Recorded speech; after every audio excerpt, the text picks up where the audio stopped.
Good afternoon. I am going to start the recording and start the presentation. So I will be sharing the screen.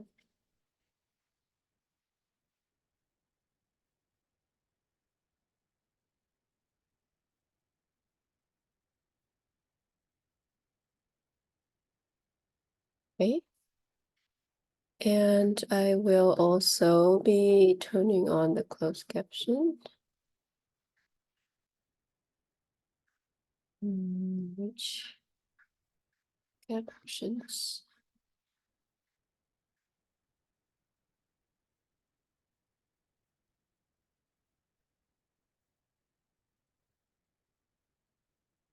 Okay, I believe that should be it for the admin side of things. Okay, so thank you for listening or watching this video presentation. Today, I am going to do a presentation on mindfulness meditation and its impact on the adult brain and learning. This is part of the requirement for PIDP 3300, teaching adults with the brain in mind. And my name is Tracy Pham. So I was hoping that I would have a participant today. However, it seems like I am on my own, but I will be proceeding as if there's someone sitting in the presentation as well, because there are some activities that I would like to do as a group. And so if you're watching this video, please do this with me. Okay, so before we begin, I would like to take a very brief moment for us to get centered and to bring our mind into this space, in this room that we're in together. And so it's a very simple breathing technique that you might have used before. It's called 4-7-8. So what that means is that you will take a breath in for 4 seconds, hold it for 7 seconds, and then breathe out for 8 seconds. So I am going to sit up and I'm going to do this. And so if you are so inclined, please do it with me. If you choose to not, it's okay. But just take a moment of silence as we center ourselves before we dive into the presentation. So I will take a deep breath in for 4 seconds. 1, 2, 3, 4. Hold for 7. 1, 2, 3, 4, 5, 6, 7. Breathe out for 8. 1, 2, 3, 4, 5, 6, 7. Okay. So, well, research has shown that taking a deep breath and using many different techniques, but 4-7-8 is one of them, could really help with centering yourself, calming your mind, and improving your attention. And so I will dive more into the research and the materials and the effects of mindfulness meditation, deep breathing being one of them, on our brain, and what the applications can be for adult education as instructors as well as students. One last thing, I would like also to take a moment to acknowledge the land, the unceded and never given up ancestral land that I am working and playing and living in the Coast Salish land. And so this is the land of the Musqueam, the Squamish, and the Tsleil-Waututh nations. I feel very privileged to be able to be part of this beauty, and I thank the nations that share the land with us. Okay, so going into the agenda, what is mindfulness meditation? I will talk about different types of mindfulness meditation and the effects of mindfulness meditation on the brain, on your physical and mental well-being, as well as on learning. And some applications in teaching adults for instructors, and some of the resources that you can use as you use mindfulness meditation in the classroom, which I hope we will all do after watching this presentation because of the benefits that it brings.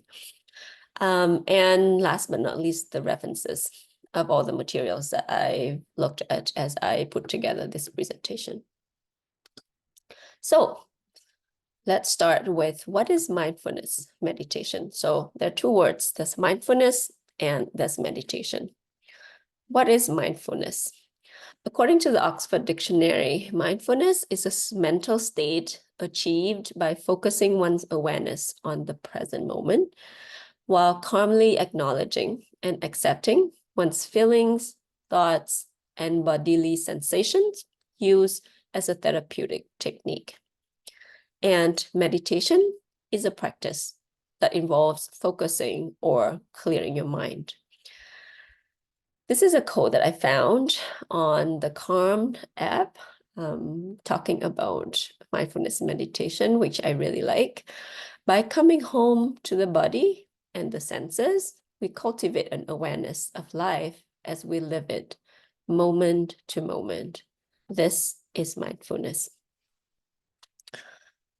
So I did a search on Google, trying to figure out how many types of mindfulness meditation is out there, and is there a way that I can categorize them? And of course, as expected, there are many, many types of mindfulness meditation.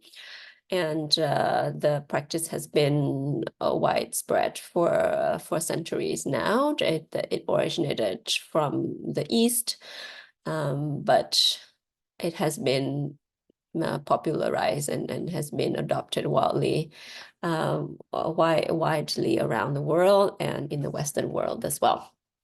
So I only showed here a few main types of meditation, or probably most popular types of meditation. Again, the idea of meditation is the practice that helps to center and focus your mind. And with that comes mindfulness, like a state of being aware and the state of being conscious of what is going on within your body, as well as what's happening outside. So some of the common techniques include breathing meditation. So breathing meditation is the technique where you focus on your breath to center your attention. And so one of the things that is very consistent, and it happens whether you are aware of it or whether you are not aware of it, whether you're paying attention or whether you're not paying attention, is your breathing. As long as you're alive, we all breathe. And so breathing meditation is one of the techniques that uses the breath to really focus your attention so that you can be more in the moment and can be more present. And so using something that is constant, something that is always happening, something that is a great indication of your state of mind. So when you're breathing normally, you are in a relaxed, calm state of mind. But when you're breathing fast, when you're breathing a short breath, it also means that you are in a more agitated, it could be more agitated state of mind. You can be angry, you can be out of breath, you can be tired. And so the breath is a really great indication of your state of mind as well, a lot of times. And when you're sleeping deeply, for example, your breath tends to be slower and longer as well. And so breathing meditation is a very common practice of meditation to focus your attention on your breath. And it can be counting the breath in, out, or it can be just observing the breath as the breath goes in, as the breath goes out. It's one of the most common technique. The second technique that is very common as well, it's called body scan meditation. So this meditation use body sensations to center your attention. So it's a little bit more advanced than breathing meditation because it does require some level of awareness to be able to feel body sensations at the subtle level. And so one of the very common, not common, one of the techniques that use this type of meditation is Vipassana. It's one of the oldest meditation techniques that is created by, or that was discovered by the Buddha many centuries ago. And so what body scan meditation does is that you are aware of the sensations that arise in the body when something happens in your mind. So for example, if you're feeling agitated, like we mentioned before, your breath will change. So when you're agitated, when you're angry, maybe your breath is a little bit more short, a little bit more fast, a little bit more rapid. But also at the same time, there will be other sensations in your body that arise as well. So for example, you might feel heat on your cheek, you might feel tightening of your chest. You also might feel that shakiness feeling in your hands. And so this type of meditation asks you to be aware of these body sensations when you are meditating. The third kind of meditation that is also very popular is called loving kindness or metta meditation. So this kind of meditation uses a feeling. So it could be compassion, it could be bliss, it could be loving kindness. And so when you meditate using this type of meditation, you sometimes focus on the feelings towards maybe a certain person, a certain subject, or mankind in general. But a lot of the practice is to send love, compassion to another object, another person, another other world. And lastly is a mantra meditation. So this type of meditation uses more than just your own thought, your own body sensation, your own breath, but it will be using something a bit external. So it could be a mantra, like a word, a phrase. Sometimes it could be a visualized object. So in some religions, this is used, for example, you visualize a certain god, a certain goddess to center your attention. And so a lot of the meditation practice is focusing on repeating a certain word, a certain phrase, and or the continued visualization of a certain object. So this is a very brief overview of the different techniques of meditation that is out there. But I also include, I didn't really dig into any main kind of research paper because you can find this very widely on the internet. So let's go into the interesting part now, which is the effect of mindfulness meditation. So I think that it is something that is widely known that meditation is very helpful for your mind. It helps you concentrate better. It helps you be more calm. But I think that few of us actually go beyond kind of the surface level effect or benefits of meditation. And so today I really want to go further into kind of some of the material effects on the structural side of the brain, as well as some kind of research-backed and evidence-based effects of mindfulness meditation. So first of all, it's I want to look at the effects on the brain. And so looking at some research that is done by Tang et al. And Fox et al. And some other research papers that I've also referenced in the references, it is really interesting to see that mindfulness meditation, when practiced in the long run, and this is as per the research paper, it is anyone practicing it for more than 6 months, but also even some of the subjects that only participate in the research for 8 weeks, there are material differences on the brain. So this is very interesting because a lot of times there's this idea that after a certain age, you're kind of set in your ways. They say, cannot teach old dogs new tricks.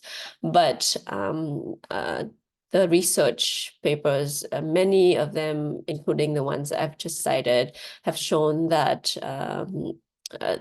meditation or mindfulness meditation can and actually does induces structural changes. And so maybe a term that you're familiar with would be neuroplasticity. So the ability of the brain to actually make structural changes. And so the practice of long-term mindfulness meditation actually induces a structural plasticity in both the gray and the white matter in the brain. And so as a way to put it very simply, the gray matter is the kind of the surrounding area of the brain, and then the white matter is what is inside. And so there has been multiple ways that this has been measured, but some of the research actually uses brain scans and MRIs, as well as using what's called EEG, so some type of brain scans that is similar to like the ECG for your heart, right? So they use the same technique for your brain, and then a lot of this research shows that in the control group versus in the group that is practicing mindfulness meditation from 8 weeks to 6 months, that there's the structural plasticity changes more dense in the gray matter of the brain. So going a little bit deeper, so Fox et al. Talked about the 8 different brain regions that are actually consistently altered in meditators, including areas that are key to meta-awareness. So that is the frontal polar cortex. It's not shown in this picture, but this is focusing on the hippocampus area. But it's the 8 regions includes meta-awareness, which is the frontopolar cortex. The body awareness is the sensory cortices and insula, and memory consolidation and reconsolidation, which is the hippocampus. Self and emotion regulation, so anterior and mid cingulate or orbitofrontal cortex, and then also the intra and interhemispheric communication that is controlled by the superior longitudinal fasciculus and the corpus callosum. So very technical terms here in terms of the brain anatomy, but I think it's key to see that with the actual alterations in the brain regions, that is actually impacting things like the meta-awareness, body awareness, memory, emotional regulations, and communication. So they're very critical and key areas of the mind for a human being. So moving on to the mental and the psychological effects of mindfulness meditation. So this has been very well researched and very well documented, but it's Bell et al. Talked about the increased efficiency to process information coming in from the senses. And so this is not just, just like some things that are solid, but sometimes very subtle things that come from the senses as well. So people who meditate will have a more sensitive, kind of better perceptions of more subtle, more sensitive information. For example, like lighter heat changes, like things like that. Also boosted ability to direct attention down to the information of interest. So better ability to synthesize, to focus, to condense information. So a lot of other research, Roma et al., Tesdale et al. Also talked about reduced symptoms of anxiety, of depression. One interesting one that I found, which I think is credible, is Bowen et al., and you can refer to that in the reference as well, about reduced substance abuse. And so it goes beyond just kind of, I feel better, I feel happier, but also it goes towards affecting the negative behaviors like substance abuse as well, which shows a reduction in substance abuse amongst the population that meditate. Also eating disorders and chronic pain. And generally improved well-being and quality of life, which is not a big surprise. So diving deeper into this and looking at this from a lens of adult students specifically, many research also point out, but looking at Rogers, 2014, talks about better focus on the task or the lesson at hand, filter out distractions, improve study habits, planning, organizational skills, enhance memory and concentration. So that leads to approved or improved ability in performing tests, improved ability to question the views and benefits and think more critically. So critical thinking is improved on students that meditate. Also improve self-awareness so they can identify their feelings and control their reactions better, learn better problem-solving skills, and especially among the population of students that have been diagnosed with ADHD, also helps with academic improvement in this population, as well as a decrease in behavioral issues arising from impulsiveness and difficulty in reading social cues. So that's Docsai 2013, which is also a reference that you can read. Knowing all these amazing effects of mindfulness meditation, not just on the mental, psychological, learning level, but also structurally on the brain, what are some of the things that as adult educators can we do to apply some of these learnings and bring it and bring its benefit into the classrooms that we're teaching?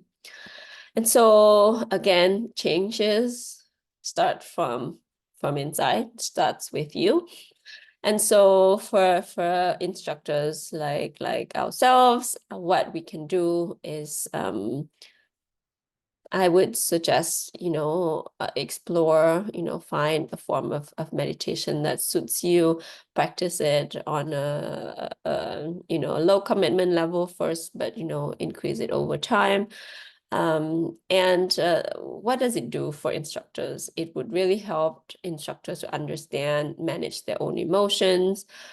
They can communicate and manage students better, and who does not want that?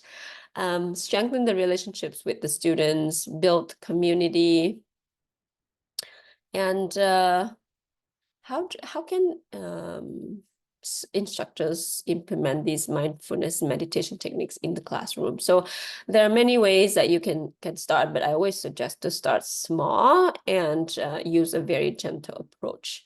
So let's say at the beginning of this presentation, say, okay, let us bring ourselves to this space and let us be present, and let's just take 30 seconds to take a deep breath together. Right, so that is a very low commitment. It's a very short amount of time. It breaks kind of the monotony of, like, starting a class as a usual way of starting a class. But at the same time, I also offered alternative, like you do not have to participate, but we can just take a moment of silence as well, and just calm our mind and get ourselves here, right? You might just have come from a very busy bus ride. You might have rushed to the class, and so let's just take a moment to be here. And yeah, be very explicit in communicating the goals of the mindfulness practice. So this is something you incorporate in the classroom on a regular basis. Maybe it would be beneficial to really say, okay, why am I doing this, right? Like, what does it help you and me with? What does it help the classroom with?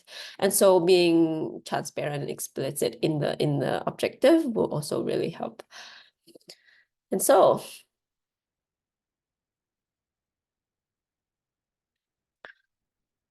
that's an example, right? So incorporate some silence, some deep breathing, but even like blank slides, right? Or large images as a pause moments within the class. And so sometimes there are debates happening, sometimes there are a lot of activities happening in the class. It might be helpful to regroup, right? Just come back here. We are going to pause for 3 seconds and before we move on. Okay. And that can be also used through experiential learning. And so one of the examples that I read in some of the resources talked about, this practice of observing. So the instructor can bring some object like a raisin, which came up a lot, for the student to observe, and for a minute or so, just really observe this raisin and see, what comes up. And so that could be some type of experiential learning that you can incorporate. But also outside of, being still, taking deep breath, can also use reflective observation journaling exercises. And so these also forces students to kind of turn inwards and identify their feelings, their thought processes, their state of emotions. And so that's also really helpful as well. Will it be weird? Maybe. If you've never tried it before, it will be. But is it going to be worth it? I think so. Absolutely. Right. I mean, we all saw the research. We all saw the incredible effects of meditation. So why not give it a try? Right? Some of the resources for you to get started. Headspace has a whole component on the app for educators, and so that's a great place to start. Then another app is called the Mindfulness Bell app. Insight Timer is also a great guided meditations app as well. And some university, UCLA, McGill, also have a lot of resources on mindfulness awareness research, and some tools and practices that you can apply as well. I'm not going to go through my resources, but this will be posted on the forum, and you can take a look at the resources at your own time. But thank you again for sharing this time and space with me. Thank you for watching, and yeah, take a few minutes today to meditate. Okay, bye-bye.